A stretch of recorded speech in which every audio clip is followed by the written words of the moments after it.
po nakalipas mula nung pasagi ng Barangay Ginebra yung Grand Slam aspirations ng San Miguel Beermen. Laban ng Sapula-Sapote dito sa loob ng Smart Araneta Coliseum. San Miguel in the white, Ginebra in the red. Ball is up. First quarter is on. Atin sa atin ng new Cobra Vitamin C. Lakas at proteksyon. Cobra, the #1 energy drink. Pringle is with Brownlee, Thompson, Slaughter, and Tenorio. Pringle misses. He scored 27 in that matchup against SMB in the elimination round. Si Ross ngayon na may tanga ng bola para sa Beermen, and immediately they go to Holland. At swerte rin itong Barangay Ginebra dahil matagal din nagpahinga si Slaughter because he was nursing an injury.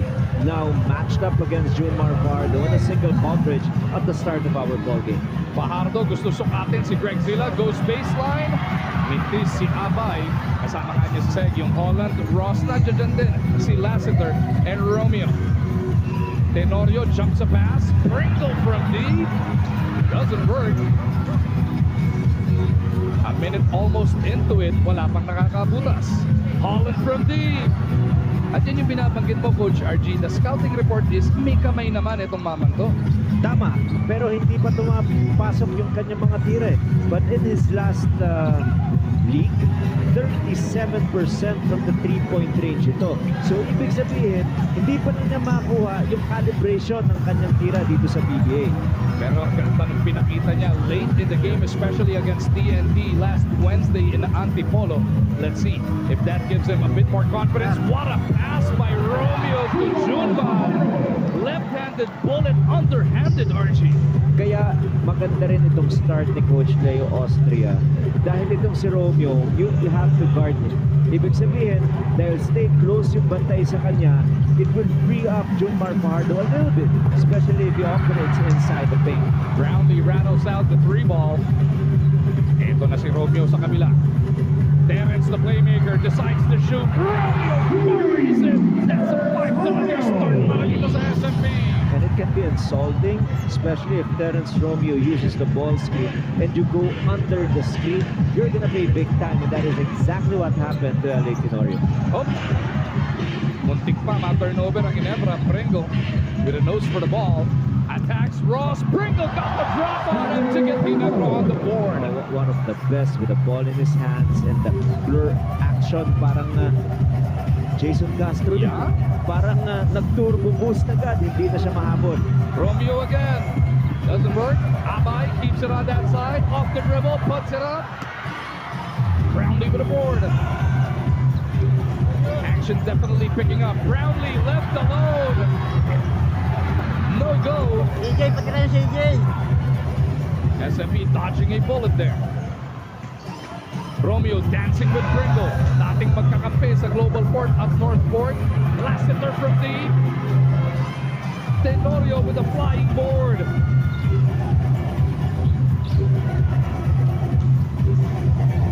Thompson looking around.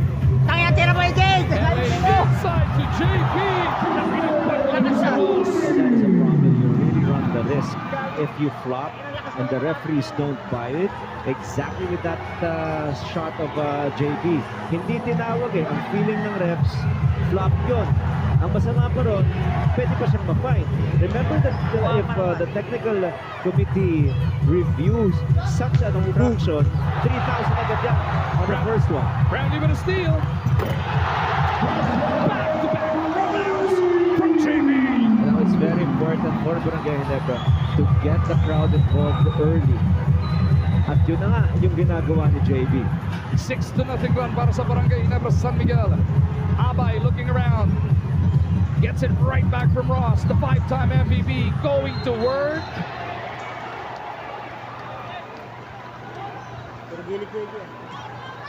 A foul will be called against Greg. As you first take a look at the speed of move natin sa atin ng Davies MCS Semi-Gloss. Matibid, colorful, semi-gloss.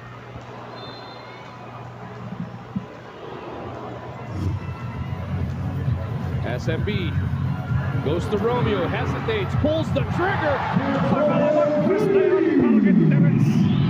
Now there has to be an adjustment on that ball screen defense if it involves Romeo. And I saw Coach Tim Cone. Now they have to go over the screen just to make sure that they will always be in front of Terrence Romeo. On that rebound play, foul is whistled. Pringle ang pinituhan. Look at this.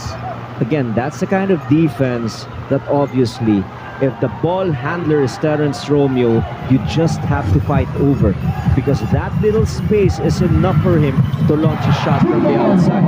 And look at Terrence running the offense here, getting it over to Abay on the pick and pop. Junmar goes to the window, 10-6, SMB by 4. SMB losing their key players, that included Des Wells, and of course itong sila Arwin Santos, Kalinabong, and Ronald Tubid. But according to Coach Tim Cone, in spite of which, they're still more than enough. At kahit pa meron daw silang twice to beat advantage, SMB proves to be their toughest competition. Kaya ang mindset coming into this game is as if sila yung nangangailangan ng pagkapanalo. They don't want to get comfortable. That's the last thing that Coach Tim wants to see on the floor, because alam nila, itong ang SMB would come out blazing. So for him, we have to diffuse that fire early. They're very happy that they have Greg Slaughter back. At ang sabi nga ni Coach Tim, we are going to be one and done in this game. We want to end this today. Right on cue. Miss Riza, Greg Zilla coming up with a jam. What a pass from Tenorio. He was able to break the defense, force Junmar Fajardo to help out, but nobody helped out JMF, and that is why Slaughter was wide open. Holland misses. Thompson boards it. San Miguel opened this game with a 5-0 blast. Bumawi ang Ginebra, 6-0 counter-attack.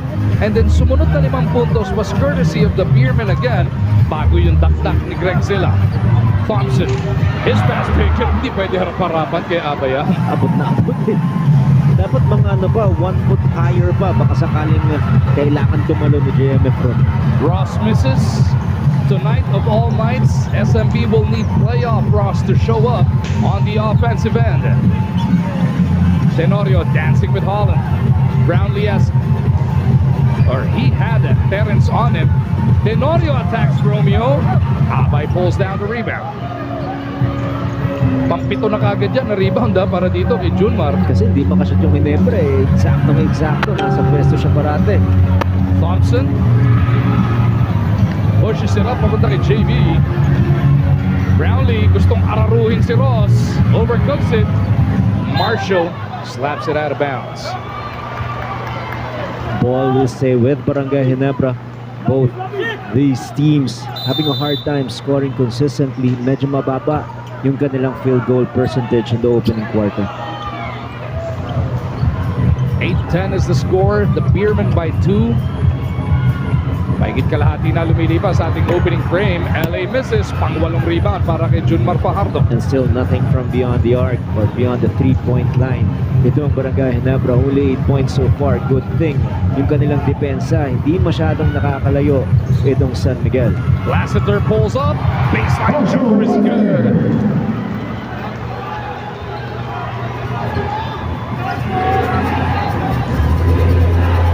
Lassiter came into the tournament late after being hurt, but he is trying to make up for lost time right now. Tumba sa ilalim si Ross, nalibre sa ilalim sa dulo si Stanley. And Ross is holding on to his head here. Ano ba nangyari doon? There was a blind pick, and obviously Chris Ross was not ready. Anytime a player claps onto his head or neck, talagang kailangan pag-ingatan, pag-ibayuhin ang pag-inspect niya.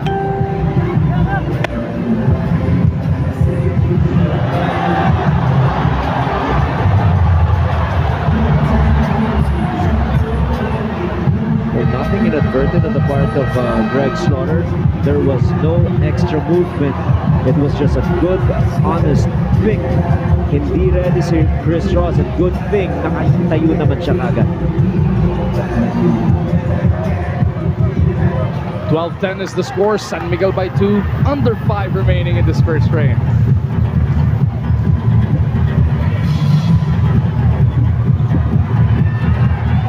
Junmar.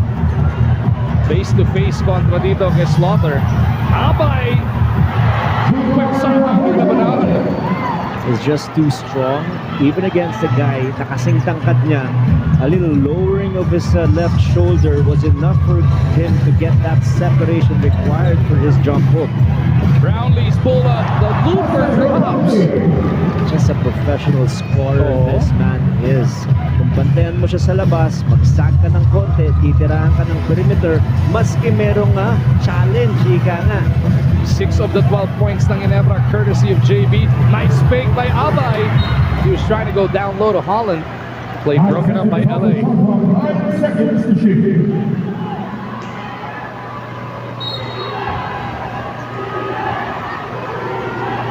Romeo.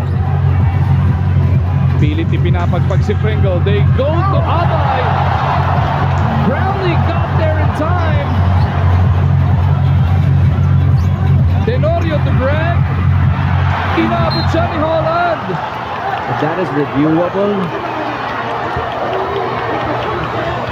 Yung goaltending kanina na hinihingi ng San Miguel. Is it? Pag next Here. dead ball.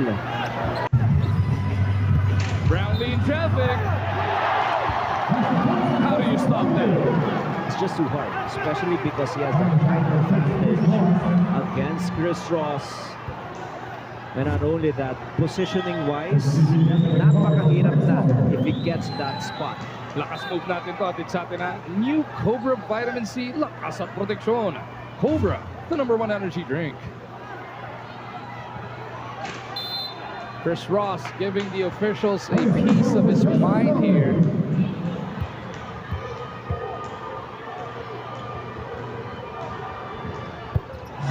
Brownlee takes care of that one. 18.8 points per ball game, almost 65% from the field, and 13.6 rebounds. Pero kailangan mag-survive sila at makapasok sa semifinals para umakyat yung kanyang tsansa. Abay down low, stripped by Tenorio.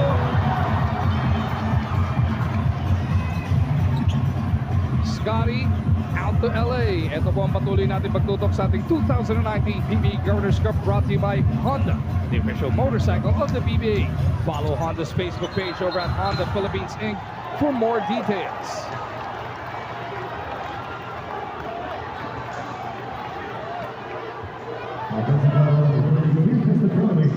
So finally, an offensive foul was called against Brownlee. Chris Ross.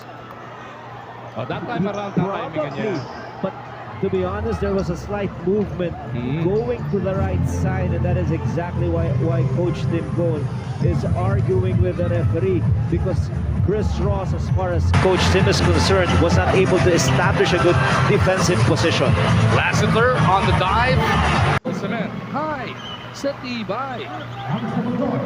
Suling-suling si Scotty ng Eagle Cement, ano? Kasi nga naman, grabe talaga pumosisyon na tumiming. Tama. Now Pringle gets a breather. Correct. Dalawang coaches, nagbalik na rin ang matchup. Alex Cabagnot, usually part of the starting five, Coach Leo Austria, has come off the bench to give Chris Ross a little breather.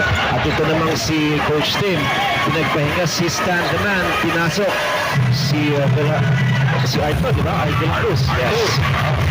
Si Arto, F-patch niya. Ganun ba? Oo, alam niya, hindi siya yung F-patch ba niya? O sige, action, even if there was a little bump, he did not lose his sight dun sa kanyang goal. So we're now deadlocked. First one, end the ball game at 21 points apiece.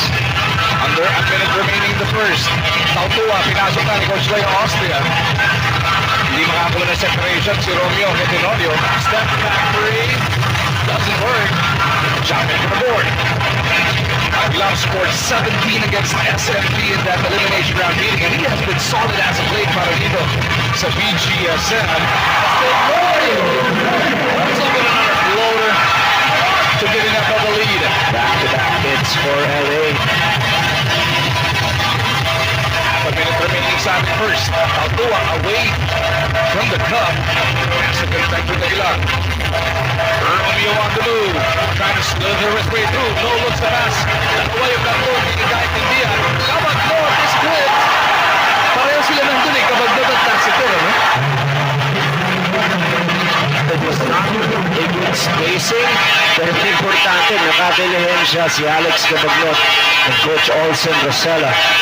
Not happy with that call. Ito kasi talaga Ginebra, may nakatokang mga coaches dyan kung sino magsa-scout. So yung activity ni Coach Olsen, parang siya ang nag-coach sa kalaban ng San Miguel. Romeo to the bench. Pesumal now on the floor.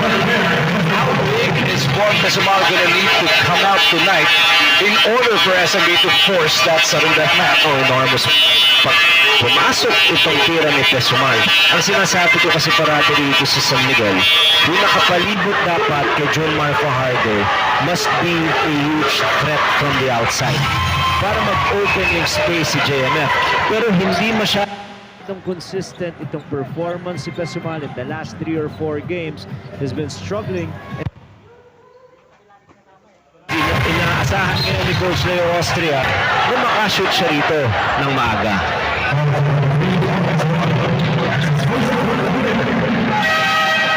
Of course, the beer missing the services of Marvin Santos, Kelly Nabong, and Ronald David by a team-imposed indefinite suspension. Grabe yun, and you just have to admire the organization of San Miguel. Just a proud franchise. They are the winningest team in the league. Kasi sa ginawa nila, may implosion na nangyari sa kanilang team. Sila, nagkagulo, nagkaaway. Maski yung goal nila is to get that third championship, to enable them to complete a grand slam. Maniwala sa kanila yun for as long as yung disiplina ng kanilang organization is always maintained. Naubusan na ng foul to give ang SMB. LA trying to beat the buzzer. Tatlong foul to give yun, nawala yung rhythm ng Ginebra. The first quarter for both these teams, 23 points apiece. At alam mo ba ang bigayan? So he's not slowing down. He's still the general for his team. Second quarter underway. John Holland opens it up with a 3-ball. Second quarter natin, nabitsate ng new Cobra Vitamin C Rakasa Protection. Cobra, the #1 energy drink. John obviously is a volume shooter, but you still have to respect that one.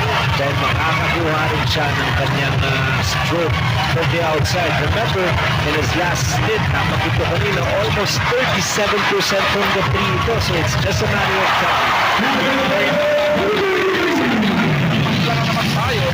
Kasama ni Frank sa Sayag itong sina De La Cruz, Aguilar, Chan, and Thompson. All Filipino muna sila. SGP waiting sa scorer stable. Dito naman sa SMB. Holland nakatres kanina. Binulta ni De La Cruz. Nilabas kay Cabagnot. Nakakita si Bond. Personal basis to. Agad din si Tautua and Ganuela's roster. Nasa San Miguel pa rin ang possession. Cabagnot on the reset. Goes to Tautua. Doesn't work for Mo. Elevation. But look at that steal! Tua must understand that he has the hardware to do things like that consistently. He's tall, but he has the athleticism to just really go above the rim. Hindi pwede pa figure roll. Salampak na yan. Chan, naipit. Bounces it over to Scotty. Pantay niya si Cabagnot. Scotty grabs a pass to jump it. No go. Holland will push it. Pantay ng Respat. Yung kanilang import. Pesumal. All about it. Now steps back. Doesn't work for Vaughn. They didn't have the balance. Every time you make that step back jumper and there is still a man in front with a pitch less, you are only if you change Harden, they're allowed to take that shot. Ito, tuloy ang laro, tuloy ang laban para sa ating mga fans of the game. Para sa tuloy-tuloy na proteksyon, walang bibitaw. Hatid sa atin ng Castrol Active. Naniniwala ka ba ron? Kasi James Harden, hindi mo beses ginagawa. May kasama ka pa. Sabi pa yun.